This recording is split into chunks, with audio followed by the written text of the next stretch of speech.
MudbrainsTV, do it yourself. Welcome to my very small but very exclusive channel. Cardboard Techniques 102.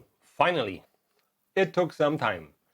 I don't want to delay you from upgrading your cardboard game, so I'll be waiting on the other side of the video. I hope you will see something interesting. Do it yourself.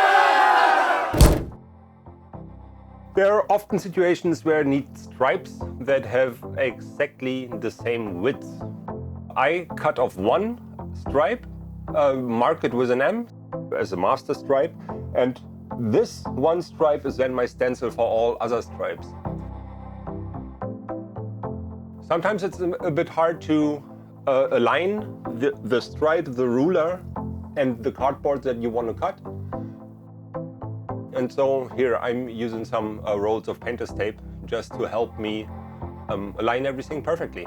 Yeah, this helps. You will always have the same size or width of cardboard.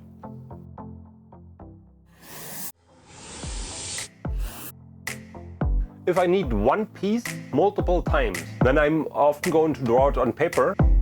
To trace it, it is just not durable enough.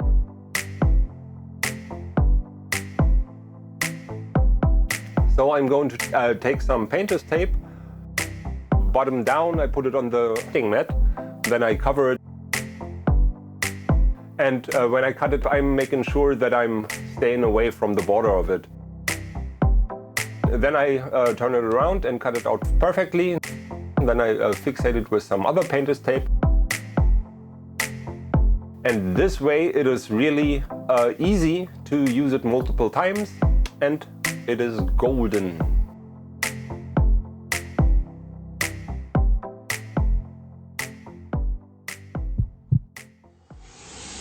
Here is a nice little technique. You have two pieces of cardboard that are the same width and you want to join them together that they form a perfectly straight line. Try to measure it, it's always very, very difficult.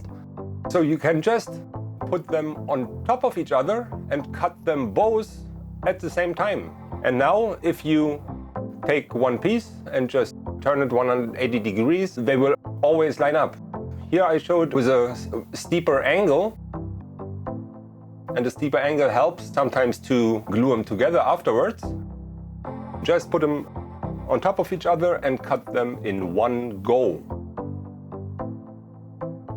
And here you can see, perfect fit. Now, this here is a variation on what you saw before. I want to cut for a right angle. Once again, I try to do it in one cut. Here, just using this weight to hold down the cardboard at the right spot is really, really helpful. Always have some kind of weight on your table.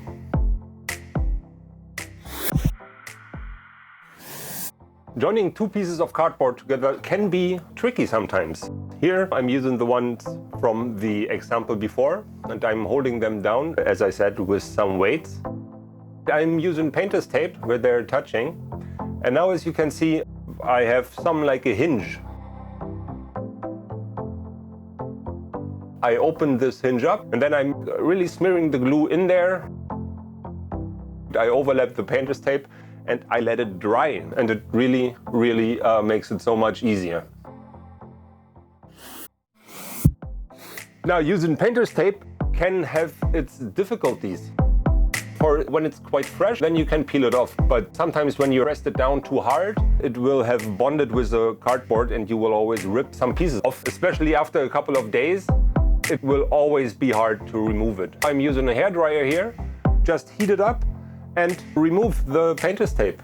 Look at the direction that I'm holding the hairdryer in, for it's best if you like blow under the painter's tape that you're peeling off. Mr. Hairdryer is like a lifesaver. With Mr. Hairdryer, it's possible to use painter's tape in the fashion that I do.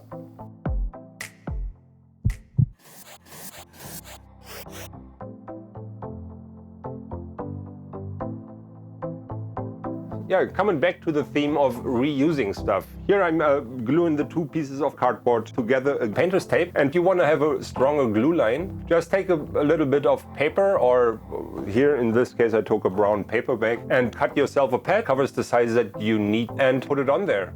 First it will hold the cardboard together and it will increase the strength dramatically.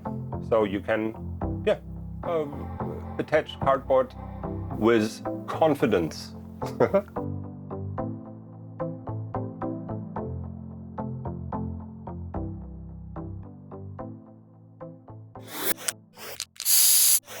Sometimes you have to cut really small pieces of cardboard. With a normal ruler, it's hard to press the cardboard down. So I took the blade out of a cardboard cutter and put some tape on top of it.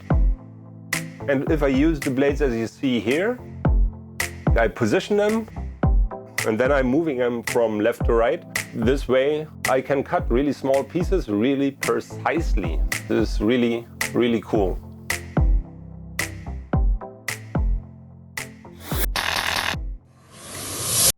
For quite some time, it gave me trouble to really mark a straight line on a round object. Here, as you can see, I'm just using my trusty weights again, but you can use books or whatever. I put it against these weights, and then I'm raising the ruler up to the heights that I need. Then I can draw a straight line. And now, if you want to have a straight line not running down your cylinder, but going around it, then I'm cutting myself a stripe of cardboard, rolling it around the cylinder, making sure that it is aligned.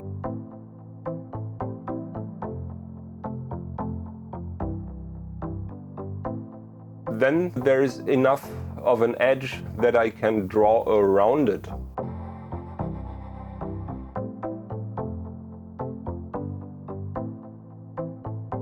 To now cut the cylinder, for me it is best practice. Now I have this line on there here that I'm doing this rolling motion when I'm cutting through it, and I'm taking my time and make sure that I'm following the line that I marked down, and then I will always have a perfect cylinder. It's a really helpful technique.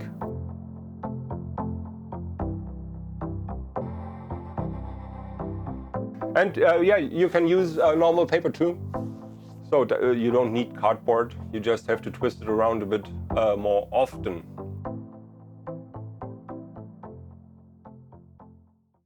Welcome back. Cardboard Techniques 102. Hopefully there was something in there that might assist you in your own cardboarding adventures.